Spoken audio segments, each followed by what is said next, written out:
No século XII, nas vastas estepes da Ásia Central, nasceu Temujin, que mais tarde seria conhecido como Genghis Khan, filho de um chefe tribal. Ele viu seu pai ser envenenado quando ainda era criança. Abandonado por aliados, sua família enfrentou fome e isolamento. Desde cedo, Temujin aprendeu que lealdade era rara e poder significava sobrevivência. Ele começou unindo pequenos clãs mongóis por meio de alianças estratégicas, casamentos políticos e força militar. Diferente de outros líderes tribais, promovia homens por mérito, não apenas por linhagem. Essa mudança criou um exército fiel e disciplinado. Em 1206, após derrotar rivais, foi proclamado Genghis Khan, título que significa governante universal. Nascia ali a base do maior império contínuo da história. O poder mongol não surgiu apenas da brutalidade, mas da inovação. O exército era organizado em unidades decimais, grupos de 1.000 e 10.000 soldados. Essa estrutura permitia disciplina e coordenação incomuns para a época. Cada guerreiro possuía vários cavalos,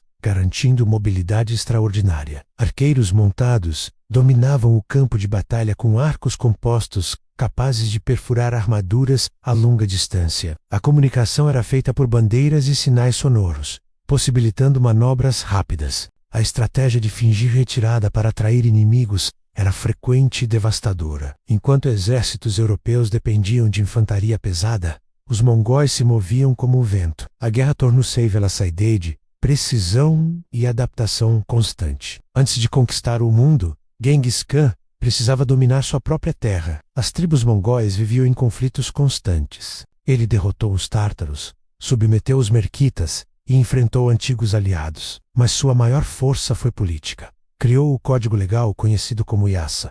Este impunha disciplina rígida e punições severas, inclusive para nobres. Proibiu o sequestro de mulheres e reorganizou a sociedade tribal sob autoridade central. Ao integrar diferentes povos ao seu exército, reduziu rivalidades internas. A meritocracia fortaleceu a confiança entre guerreiros. Assim, as estepes foram unificadas sob um único comando pela primeira vez. Esse feito transformou clãs rivais em uma máquina de conquista organizada. O primeiro grande alvo externo foi a dinastia Jin, no norte da China. O Império Jin possuía cidades fortificadas e milhões de habitantes. Ainda assim, os mongóis adaptaram suas táticas. Aprenderam técnicas de cerco com engenheiros chineses capturados. Em 1215, conquistaram Zhongdu, atual Pequim. A queda foi brutal. O terror psicológico tornou-se arma estratégica. Cidades que resistiam eram destruídas. As que se rendiam eram poupadas. A notícia dos massacres viajava mais rápido que o exército. O medo enfraquecia defesas antes mesmo da batalha começar. Ao enfrentar um império sedentário, os mongóis provaram sua força na mobilidade e adaptação. Em 1218, Genghis Khan enviou comerciantes ao Império Corásmio. Eles foram acusados de espionagem e executados. O embaixador mongol foi morto. Para Genghis, isso era imperdoável. Em 1219, iniciou campanha devastadora pela Ásia Central. Cidades como Buhara e Samarcanda caíram uma a uma. O Shah fugiu e morreu em exílio. A campanha demonstrou planejamento estratégico impressionante. Múltiplas frentes avançavam simultaneamente, confundindo o inimigo. O uso do terror psicológico atingiu seu auge. A resistência era respondida com destruição total. Em poucos anos, um vasto território islâmico foi incorporado ao Império Mongol. Os mongóis entendiam que o medo podia vencer guerras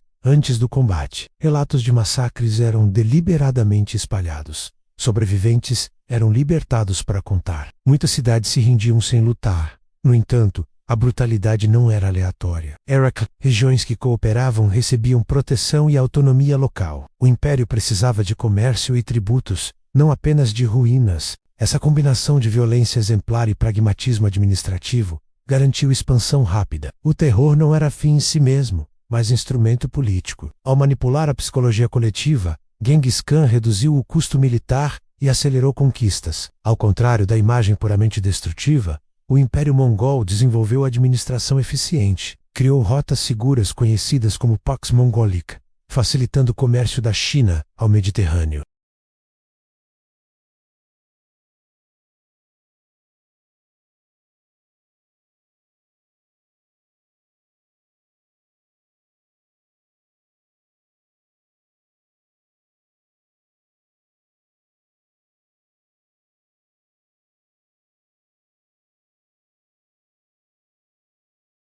O império não era apenas uma força militar, mas uma rede de intercâmbio cultural e econômico. Conectou civilizações antes isoladas. Generais como Subutai lideraram campanhas até a Europa Oriental. Exércitos mongóis derrotaram forças russas e polonesas. Em 1223, na Batalha do Rio Cauca, uma coalizão de príncipes russos foi esmagada. A velocidade da cavalaria mongol surpreendia adversários que jamais enfrentaram táticas semelhantes. A inteligência militar era detalhada. Espiões coletavam informações antes da invasão.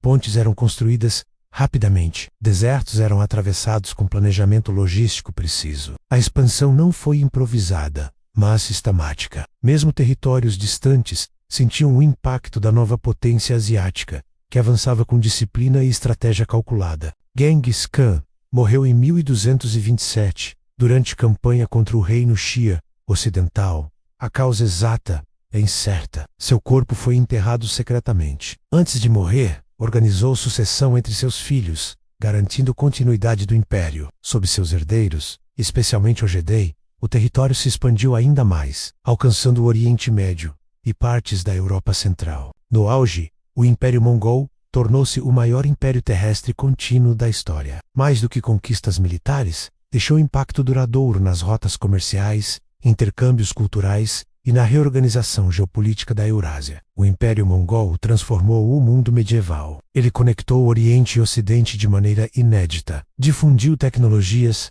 facilitou trocas comerciais e alterou fronteiras políticas. Mas também deixou rastro de destruição profunda. A figura de Genghis Khan permanece complexa, conquistador implacável e administrador visionário. Seu uso da mobilidade, organização militar e terror psicológico redefiniu a arte da guerra. Da estepe mongol às muralhas da China e às planícies russas, sua influência moldou séculos de história. Com cavalos velozes e estratégia implacável, ele construiu um império que ainda hoje fascina e intriga o mundo.